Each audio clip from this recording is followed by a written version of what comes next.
Hello friends, in this series of videos in transaction, in the previous video I have discussed what is the basic concept behind conflict serializability, and we have also understood that when can we say whether a transaction is conflict serializable or not. Now in this video let me discuss 2 or 4 examples where we'll understand that how to find whether a schedule is conflict serializable or not in the easiest way possible, which will take minimum time. As I already told you that it is one of the most frequent and important 2-mark question in database. Approximately every year they'll ask a 2-mark question on conflict serializability, so it's very important to practice on this question. Okay friends, so now let's understand how we do it actually.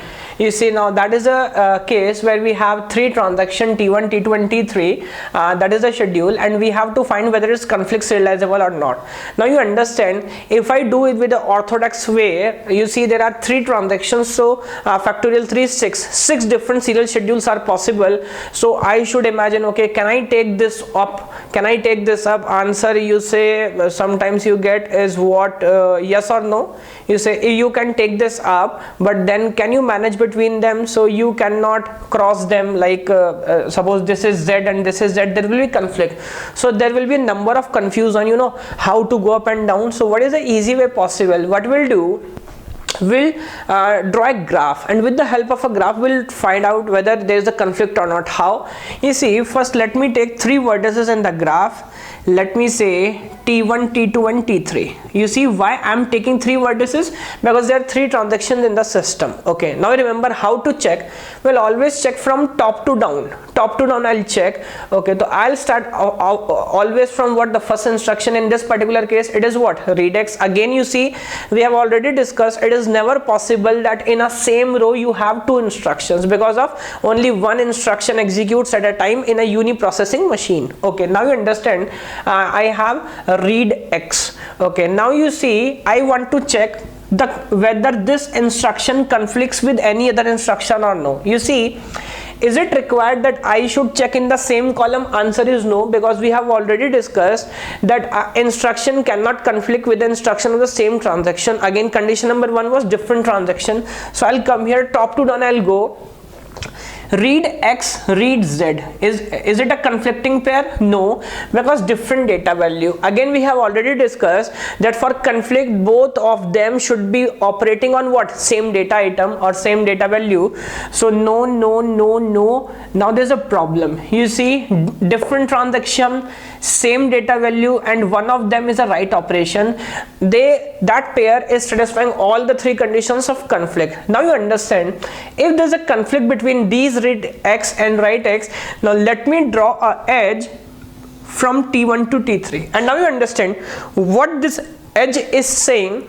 No matter how many swaps you do, you can never swap these 2 instructions. It means what? In the resulting scenario, in the resultant serial schedule, you can never execute T3 before what? T1. So there's a dependency, there's a partial order, and dependency say what? First you execute T1, then you execute what? T3, because you can never swap them. Okay, now let me proceed further.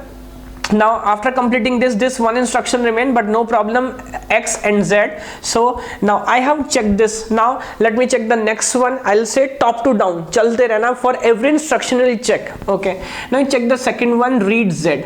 Again, when you are checking this read Z, किस column में check नहीं करना? अपने column में, not required to check on the same column, because you can never have a conflict with the same column.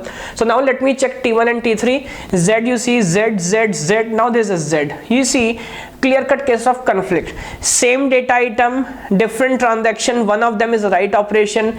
T3 conflicts with what? T1. So what should I do? Let me have a edge from T3 to what?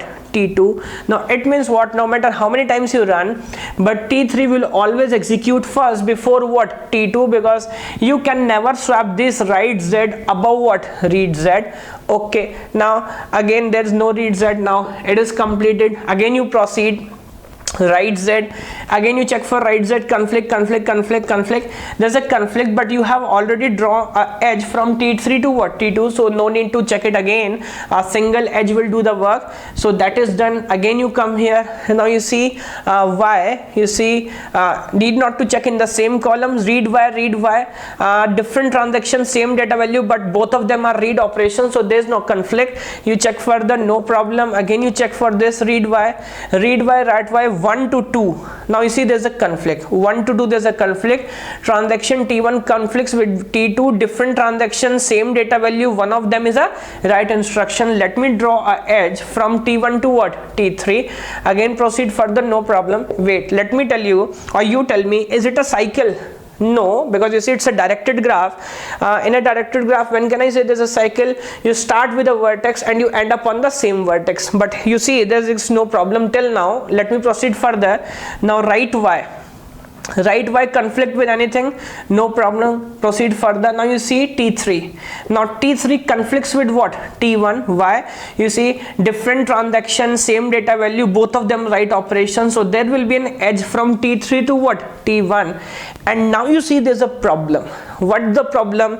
You see now you have a cycle in this graph, which means what, T1 is saying to T2 that I'll execute first, sorry T3, and T3 is saying to T1 I'll execute first. It means what, who will execute first? No will execute first. It means what, now this schedule is not conflict serializable. No matter how many swaps you do, but you will never be able to convert this non-serial system into what, serial system. So, and you understand what we do for a schedule, when you draw a graph, you draw till you detect a cycle.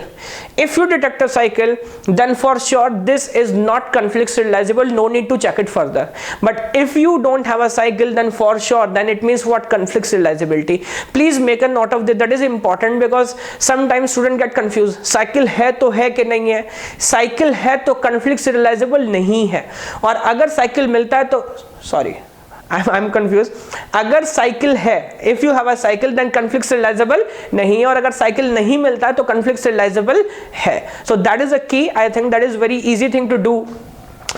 Let me repeat the entire process on the second example. That question was asked in GATE 2010 or 11, I think, in 2 marks. Now let's check it out.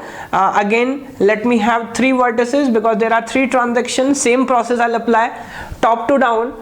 Now again, read X. You see, no, yes, there's a problem. T1 to T3 अपने column में check नहीं कर रहा हूँ, remaining 2 columns, different transaction, same data value, one of them is a write operation. T3 conflict, T1 conflicts with what, T3. Again here also there's a conflict. यहाँ हुआ, but यहाँ रुकना नहीं है, दूसरे कॉलम में भी इंस्ट्रक्शन बचा हुआ है, so you have some instruction remaining. Again read X, write X, different transaction, again there's a conflict, same data value, one of them was a write operation. Now that is completed. Now you check for Y. You see there is no y, there is y, but both are read, no problem. Check for this, there's a clear cut conflict, T3 to what, T2.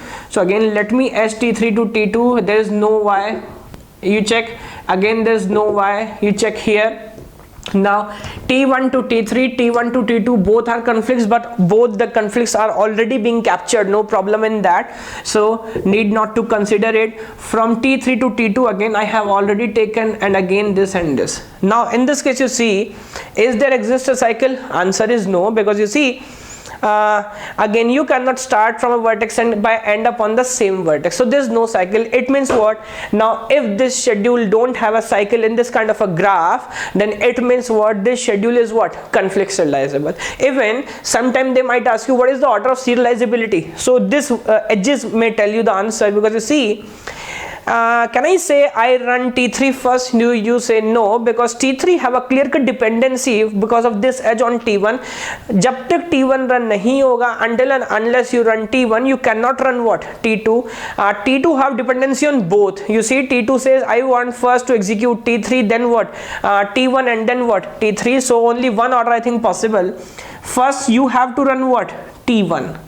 After T1 You cannot run T2 because T2 also require what? T3. So second option you have go to with what? T3, and then the next option is what? T2. So you see, you also can know the what is the order of serializability. So order of serializability is first you execute T1, then T3, then T2. You may also want to, if you want to cross check, you can cross check this example by manual swapping, and you will find that you will get that serial schedule. So again, if you are able to convert this non-serial system into a serial system, you are somehow proving that this is also what? Consistent.